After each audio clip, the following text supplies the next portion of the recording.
Buenos días, profesor y compañeros. Nosotros somos el equipo 5 conformado por Díaz Rebollo José Guadalupe, González Alcántara Antonio Jesús, León Villegas Abraham, Orozco Trejo Emanuel, Vera Esquivel Diego Emanuel, Ruiz Santana Brian. Y nuestro tema es la soldadura con electroescoria y soldadura de termita. Bueno, pues ahora veremos la soldadura por electroescoria. En este apartado veremos los siguientes puntos que se refieren a qué es, más bien a qué se refiere este proceso, la historia que tuvo este proceso desde el inicio hasta actualmente, el proceso como tal, de todo lo que se debe llevar a cabo, los tipos de este proceso que hay, las ventajas y desventajas al realizar este proceso y las aplicaciones que podemos hacer utilizando este mismo proceso. Bueno, pasemos a la siguiente diapositiva y aquí en la introducción veremos dos puntos importantes, que es qué es este proceso y la historia. Bueno, comencemos. Pues la soldadura por electroescoria es un proceso de soldadura de una sola pasada, que es altamente productivo pues para materiales gruesos, ya sea de más de 25 milímetros aproximadamente hasta 300 milímetros, en una posición vertical o cercana a la vertical. Esta es muy similar a la soldadura con electrogas, pero la principal diferencia es que el arco pues comienza en una ubicación diferente a la que comienza en la soldadura con electrogas. Un arco eléctrico se golpea inicialmente con un alambre que se alimenta a la ubicación de la soldadura deseada y pues después se agrega fundente. Aparte se agrega adicionalmente un poco más de fundente hasta que la escoria fundida que llega a la punta del electrodo extingue el arco. Después a continuación el alambre se alimenta continuamente a través de un tubo guía consumible que está en la superficie de las piezas del trabajo que vayamos a realizar. También está el metal de aportación donde se funde luego utilizando la resistencia eléctrica de la escoria fundida que hicimos previamente. Esto para provocar la coalescencia, eso lo explicaré un poco más adelante. El alambre y el tubo luego se mueven hacia arriba a lo largo de la pieza de trabajo mientras se usa una zapata de retención que está hecha de cobre que se colocó en su lugar antes de comenzar. Esta parte se puede enfriar con agua, pero solo si se desea o si el tipo de proceso se requiere que se enfríe con agua. Si no, pues ya queda a consideración de cada quien. Para mantener la soldadura entre las placas que se están soldando, la soldadura por electroescoria, que es lo que estamos viendo, se utiliza principalmente para unir las placas o los perfiles de acero con bajo contenido de carbono y muy gruesos por lo general. También se puede utilizar en acero estructural, pero si se observan ciertas precauciones nada más. Y pues para barras colectoras de aluminio, ya sea de sección transversal que muy grande. Este proceso utiliza un voltaje de corriente continua. Esto normalmente no se ve, pero como dato adicional, esto generalmente varía entre aproximadamente 600 amperes y 450 voltios. Aparte necesitan corrientes más altas para materiales más gruesos, obviamente. Debido a que el arco se extingue, este pues no es un proceso de arco. Bueno, ahora pasemos a explicar lo que es la coalescencia que mencioné anteriormente y que es importante para este tipo de soldaduras. Bueno, pues la coalescencia como tal es se podría llamar la posibilidad de que dos o más materiales se unan en un en una misma pieza, que es en este caso, o en un mismo cuerpo. Cabe resaltar que pues este término es más común verlo al explicar fenómenos de soldadura. Esto es particularmente hacia los metales. Incluso también hay lugares donde se le llama nada más como una propiedad, ya sea de las cosas, de los materiales, para unirse o fundirse entre ellos. Eso sería la coalescencia. Ahora pasemos con lo que es la historia. Este proceso fue patentado por Robert K. Hopkins en los Estados Unidos, ya sea en febrero de 1940, y fue desarrollado y perfeccionado más bien en el Patton Institute, que podemos ver el logo en la esquina superior derecha. Ese es su logo actual. Esto fue durante la década de 1940. El Instituto Patton, realmente su nombre en inglés es Patton Electric Welding Institute, que es una institución de investigación de soldadura. Esta está ubicada en Kiev, en Ucrania. Al investigar un poco más acerca de la historia podemos darnos cuenta de que hubo muchísimos proyectos o métodos antes de que incluso pudiéramos llamarlo soldadura por electroescoria. Por ejemplo, uno ya fue entre finales de la década de 1960 y finales de la década de 1980, que se estima que solo en California se soldaron más de 1 millón de refuerzos con el proceso de soldadura por electroescoria. Ya en esa década, entre esas décadas, ya se conocía este proceso por el nombre por el que actualmente lo conocemos. Realmente fue en 1968 donde Hobart Brothers de Troy, Ohio, lanzó una gama de máquinas para el uso en la construcción naval, construcción de puentes y grandes industrias de fabricación estructural. Esto utilizando la soldadura por electroescoria. Se soldaron dos de los edificios más altos de California mediante este proceso de soldaduras por electroescoria, y para dar los nombres sería el edificio de Bank of America en San Francisco y los edificios de las Torres Gemelas Security Pacific en Los Ángeles. Muy bien, eso sería todo de parte de la introducción hacia este proceso. Ya como dice el tercer punto, adelante, para dejar espacio a mis otros dos compañeros. Hasta pronto. Proceso de la soldadura. La soldadura por electroescoria va a utilizar una orientación vertical del dispositivo. El cabezal de la soldadura va a ser de un movimiento de avance constante. Unas zapatas de cobre enfriadas con agua van a ser las de contenedor de la esfera fundida. Esta se funde ya que se genera el arco eléctrico entre la pieza que va a ser soldada y el electrodo del consumible. Se van a utilizar uno o más electrodos dependiendo del grosor de la chapa. La escoria hace de protector del proceso de soldadura, o sea, nuestra escoria va a proteger nuestra pieza. Las chapas van a estar colocadas en posición vertical con una separación paralela que va desde los 31.75 hasta los 34.92 milímetros.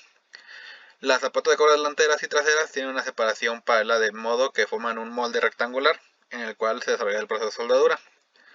En la parte inferior de esta ranura se encuentra la zapata de arranque, que inicia el proceso mediante la formación de un arco con 1, 2 o 3 alambres continuos según el espesor de las chapas del material que vamos a soldar. Cuando hay la suficiente escoria líquida, esta se eleva la intensidad de corriente y se disminuye la tensión. El proceso cambia a soldadura total de escoria eléctrica. El calor que se genera en la escoria líquida para formar la soldadura es producido al disiparse la energía en la capa de escoria. Las temperaturas del baño de escoria es muy alta, se puede encontrar entre los 1750 grados y los 2000 grados centígrados. Y la solidificación de la soldadura es progresiva desde la parte inferior hasta la superior, existiendo siempre metal fundido sobre el metal a soldar. Algo que tenemos que tener muy en cuenta también es el crecimiento del grano, ya que es el factor más importante en este proceso de soldadura. Si se reduce mucho provocaría al mismo tiempo el aumento de la tensión de la frecuencia y de la resistencia al impacto. Y bueno, así en términos muy generales, las características de este proceso serían que es un proceso de paso único, una vez, se efectúa en posición vertical, a diferencia de otros, se van a utilizar placas de 25 milímetros hacia arriba, no menos, va a hacer uso de un material de aporte, las temperaturas son muy altas, alcanzan hasta los 2000 grados centígrados en el año interior, y la solidificación pues es de abajo hacia arriba, o sea, empieza donde la pieza y va yéndose hacia afuera, hacia la escoria. Y este no es un proceso de arco, ya que el calor necesario para fundir es aportado por la resistencia de la escoria fundida y existe un arco inicial que luego se extingue con la escoria, disculpen. Este va a tener dos variantes, que serían la de aportación de hilo continuo y la aportación de hilo continuo con una tobera consumible, que puede ser de alambre o flux. Ahorita las explico. El primer sistema es mediante el empleo de un dispositivo automático acoplado en la columna vertical, permitiendo elevar las zapatas y el cabezal de soldadura a medida que la soldadura va progresando, desde la zona inferior hasta la superior. El problema de esta primera opción que es muy costosa y el gran peso del dispositivo. Además, la superficie lateral debería ser tan lisa como se pudiera para que el desplazamiento de las zapatas fuera más fácil, no existe alguna fricción que complicara este desplazamiento. Las características sobre este en particular tenemos que son placas separadas por 30 milímetros. Es un trozo de material pudiente al fondo de las placas. Va a ser utilización de zapatillas enfriadas por agua, básicamente normal. Los electrodos aportados por electroescoria. Utiliza un mecanismo de alimentación y de enfriamiento móvil y la oscilación lateral para lograr una distribución más uniforme del metal. Nuestra segunda variante emplea una guía consumible para llevar el alambre hacia la zona de fusión del material. Este guía debe de estar aislado eléctricamente para evitar que se produzcan algunos arcos erráticos y afecten nuestra soldadura. Además que la guía se va a ir consumiendo a medida que la soldadura va a ir progresando, con lo que contribuye al volumen del metal que se está depositando. Algunas ventajas de este método es que no necesitan un dispositivo de aleación para el cabezal, ya que no existen partes móviles y pues es menos costoso. Si la guía va a contar con una sección transversal lo suficientemente grande, la velocidad de adición de aporte puede ser aumentada muy considerablemente. Y si se desean agregar elementos de la aleación, se pueden variar con la composición del guía de la consumible. Esto es un poco más práctico, y aquí podemos ver en sus características que es mucho más simple, es de guía consumible, no requiere mecanismo de alimentación, utilización de tuzos y pasaguas, se utiliza un bloque de partida para el comienzo de la soldadura, una tasa de aumento de electrodos de 1 cada 50 milímetros de aumento de espesor de las placas, y guías de consumibles aisladas de las placas para evitar arcos erráticos. Los tipos de cola que se pueden emplear pueden ser de tipo ácido base o de tipo básico alto, como lo son el SiO2 y el KO con KOF2. La presencia del oxígeno puede empeorar las propiedades del impacto de la soldadura. Las escorias de tipo básico presentan la ventaja de reducir el contenido de oxígeno disuelto en el metal fundido y además refinar el metal de impurezas como puede ser el azufre. Y esto por lo tanto va a hacer que las escorias de este tipo mejoren las propiedades mecánicas de nuestra soldadura al final de su realización. Mi nombre es Brian Ruiz Santana y yo les hablaré sobre las ventajas y desventajas en la soldadura por electroescoria. Como mi compañero ya les mencionó, hay dos variantes. En la primera variante, en las ventajas, podemos encontrar de que no se requiere un mecanismo de elevación de cabezal, lo cual lo hace un método más barato y más liviano. También, la velocidad de adición del material de aporte puede ser aumentada significativamente empleando una guía de sección transversal lo suficientemente grande. Además, el agregado de elementos de aleación del depósito se simplifica mediante la variación adecuada de la composición de la guía combustible. También, el proceso puede ser autorregulado. Esto permite aumentos sustanciales de la velocidad de soldadura mediante una reducción adecuada del espacio que se deja en las planchas. En las desventajas encontramos que se necesita de una superficie lateral lisa en las planchas para permitir el fácil desplazamiento de las zapatillas. Ventajas. En las ventajas de soldadura por electroescoria podemos encontrar alta velocidad de disposición de metal por electrodo, habilidad para soldar piezas delgadas en una sola pasada, buena eficiencia del proceso, es limpio y seguro, no hay distorsión, produce soldadura de alta calidad, también tiene una gran velocidad de soldadura, el proceso se puede autorregular, también tiene un gran rendimiento en el aporte de material. Eso se puede conseguir en grandes tasas de aporte de material entre 15 y 20 kilogramos hora. También tiene una productividad elevada, bajos costes de preparación de los equipos. La posibilidad de realizar un proceso en una sola pasada también nos permite un ahorro de tiempo considerable comparado con soldaduras de múltiples pasadas. La capacidad elevada para soldar metales muy gruesos. Y también se produce una mínima tensión transversal. Desventajas. En las desventajas generales de la soldadura por electroescoria tenemos la gran cantidad de energía que se utiliza. Esto provoca un alto coste. La resistencia al impacto en la zona afectada por el calor del material base no es lo suficientemente alta.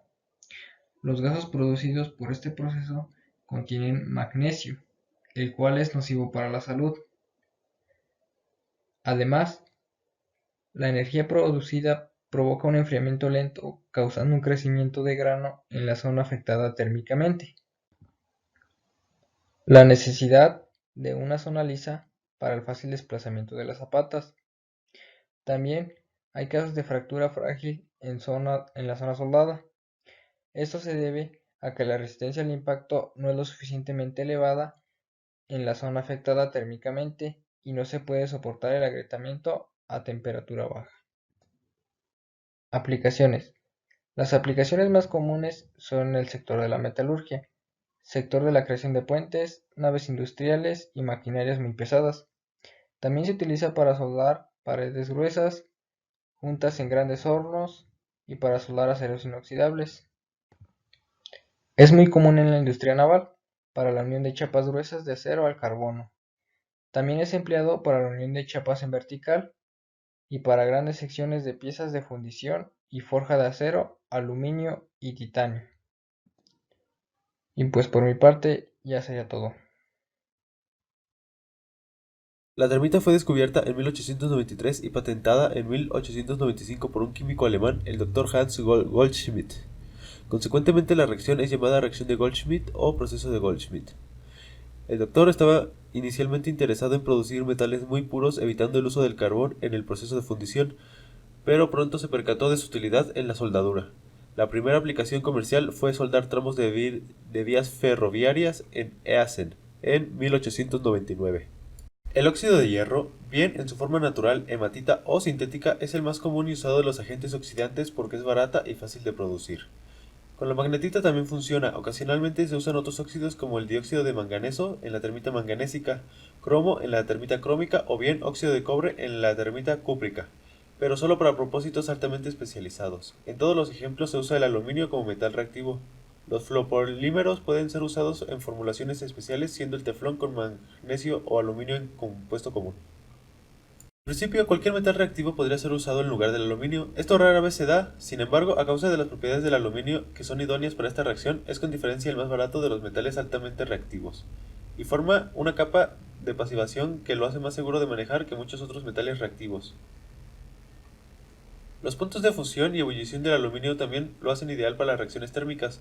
Su relativamente bajo punto de fusión, 660 grados Celsius, significa que es fácil de fundir el metal, así que la reacción puede ocurrir principalmente en fase líquida, avanzando así rápidamente. Al mismo tiempo, su alto punto de ebullición, 2519 grados Celsius, permite la reacción a muy altas temperaturas, dado que algunos procesos tienden a limitar la temperatura máxima hasta justo por debajo del punto de ebullición. Tal alto punto de ebullición es común entre los metales de transición. Por ejemplo, el hierro y el cobre son 2887 y 2582 grados Celsius respectivamente. Pero es inusual entre metales altamente reactivos como el magnesio y el sodio, que hierven a 1090 grados y 883 grados Celsius respectivamente. Aunque los reactivos son estables a temperatura ambiente, arden con extrema intensidad en una fuerte reacción exotérmica cuando son calentados a temperaturas de ignición. Los productos emergen como líquidos debido a las altas temperaturas alcanzadas por encima de los 2500 grados Celsius. Aunque la temperatura alcanzada depende de lo rápido que se escape el calor hacia el entorno, la termita contiene su propia fuente de oxígeno y no requiere ninguna fuente de aire. Consecuentemente, no puede ser sofocada y puede arder bajo cualquier ambiente. Si se le proporciona el calor necesario inicial, arde muy bien estando húmeda y no puede ser extinguida con agua. El agua en pequeñas cantidades hervirá antes de alcanzar la reacción. Si la termita es encendida bajo el agua, el hierro fundido producido generará una reacción de sustitución simple liberando dihidrógeno. Este gas puede arder a su vez al combinarse con el dióxido del aire. Soy José Guadalupe Díaz y explicar el proceso de la soldadura con termita. ¿Y cómo es este proceso? Pues principalmente inicia teniendo la termita encendida dentro del crisol. Después, por el dispositivo de drenaje, se vacía la termita al molde. Por último, nos queda la soldadura ya compacta y la escoria en la parte superior. Cuidado al soldar con termita. El proceso de soldadura con termita es altamente peligroso, por lo que debe tenerse distintas precauciones. Por ejemplo, la combustión de la termita emite radiación ultravioleta que puede dañar la vista, por lo que debe usarse protección especial como caretas o debe evitarse mirar la reacción directamente. La termita cuando está encendida no debe mezclarse con agua, pues puede provocar una explosión freatomagnética dispersando fragmentos incandescentes en todas direcciones. Cuando utilizamos la termita para soldar tuberías con agujeros que alojen aire, se debe manejar una extremada precaución porque la expansión térmica de los gases puede causar que estallen. En otras áreas de soldadura no debe manipularse la termita porque puede ocurrir la reacción espontánea en la misma, provocando así peligrosas explosiones. Aplicaciones de la soldadura con termita. ¿Para qué se aplica la soldadura con termita? Pues la soldadura con termita principalmente se aplica para unir carriles, tubos y para reparar piezas grandes. En la reparación de grietas con colados y forjas de acero grandes, tales como moldes de lingotes, ejes de gran diámetro, estructuras para maquinaria y timones para barcos. La superficie de la soldadura en estas aplicaciones regularmente es lo bastante lisa para que no se requiera de un proceso de acabado posterior. Como se puede observar aquí en estas imágenes, tenemos que la soldadura con termita se está aplicando en los ferrocarriles. Y pues eso sería todo por mi parte.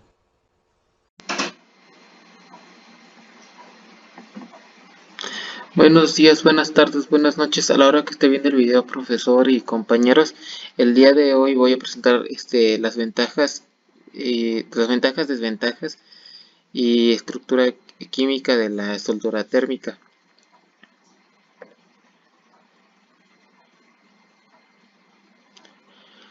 Reacción química de la termita.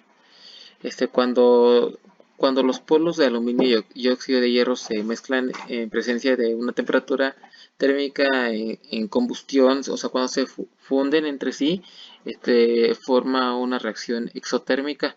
Su fórmula, como vemos, es F2O3 más 2Al igual a que es el aluminio 2 por oxígeno 3 más 2Fe que es hierro más el calor. Ya que en esto durante la combustión o la fusión de dichos materiales se desarrolla unas temperaturas de hasta 3000 grados Celsius. Eh, las ventajas y desventajas. Las ventajas de la soldadura térmica